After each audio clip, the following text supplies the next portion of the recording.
Watter verbinding het waterstofbindings tussen molekule? Die korrekte antwoord is C, pentanoosuur.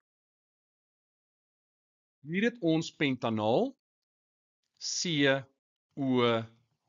dis ons formielgroep, wat 'n aanduiding is van die feit dat ons 'n aldehied het, en die feit dat daar 'n karbonielgroep daar is, sê vir ons, dit is 'n polêre binding, maar daardie is nie 'n waterstofbinding nie, want die waterstof is nie gebind aan 'n stikstof, suurstof of fluor nie. So hier's geen waterstofbindings teenwoordig in die geval van die aldehiede, soos in pentanaal nie. Pentanquoon is 'n ketoon.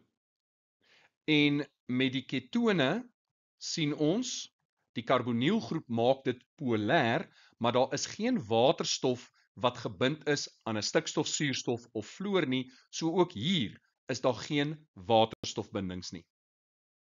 Pentanoosuur, COOH, dit is 'n karboksielsuur. En ons sien in hierdie geval dat die waterstof is gebind aan 'n suurstof. So hier is inderdaad waterstofbindings en dan is C ook die korrekte antwoord. COOH, kenmerkend van esters.